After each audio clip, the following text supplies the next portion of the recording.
عمرك وقفت قدام المراية ولقيت نفسك مش شايف غير العيب الصغير؟ طيب عمرك اشتريت حاجة جديدة وبعد يومين حسيت انك محتاج اكتر منها؟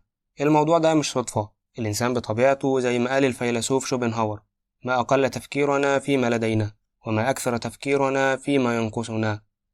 الجملة دي مش مجرد فلسفة، دي مرآة للحياة، الحياة اللي بنعيشها كل يوم. المخ البشري مبرمج إنه يدور على النقص عشان ينجو. يعني أيام زمان الإنسان كان بيدور على الأكل أو المية اللي ناقصاه وده عشان يعيش، لكن النهاردة بقى بيدور على الفلوس اللي ناقصاه، الموبايل اللي مش عنده، أو الوضع اللي هو مش واصله. خلينا ناخد شوية أمثلة من حياتنا. طالب اللي جاب 90% لكنه مش سعيد، ده لأنه ناقص 10%.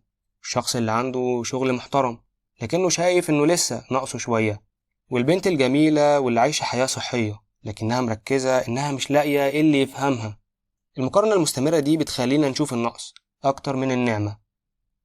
خليني أحكي لك شوية قصص. كان في ملك غني جدا بس عمره ما حس بالسعادة. راح لحكيم وقال له: إزاي أبقى سعيد؟ الحكيم رد عليه وقال له: هات قميص أسعد واحد في المملكة. ودوروا كتير جدا ولقوا إن في النهاية أسعد واحد ما عندوش قميص أصلا. كان في واحد غني شاف صياد قاعد بيستمتع على الشط، قال له: ليه ما تشتغلش أكتر عشان تبقى غني وتستمتع بحياتك؟ الصياد رد بابتسامة وقال له: هو أنا مش بعمل كده دلوقتي؟ طيب هو التفكير في النقص ده بيأثر على حياتنا؟ بكل تأكيد، وده لأنه بيخلينا نفقد متعة اللحظة، وبيولد شعور بالنقص والغيرة، وبيخلينا عمرنا ما نحس بالرضا مهما وصلنا. طيب في إيه ممكن نعمله؟ أول حاجة نمارس الامتنان، يعني كل يوم نفكر نفسنا ب3 نعم موجودين عندنا. تاني حاجة إن إحنا نعيش اللحظة، نركز في المتعة الصغيرة وندي الحاجات البسيطة القيمة اللي هي تستاهلها.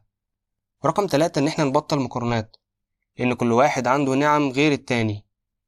وآخر حاجة إن إحنا نفتكر الماضي، يعني نفتكر نفسنا من 5 سنين، هنلاقي إننا دلوقتي عندنا حاجات كنا بنحلم بيها وقتها. في مقولة بتقول: من لم يقنع بالقليل لن يقنع بالكثير. اللي بيبص لفوق بس عمره ما هيشوف اللي تحت رجليه. الحياة مش إنك تجمع كل حاجة، الحياة إنك تحس بقيمة اللي عندك.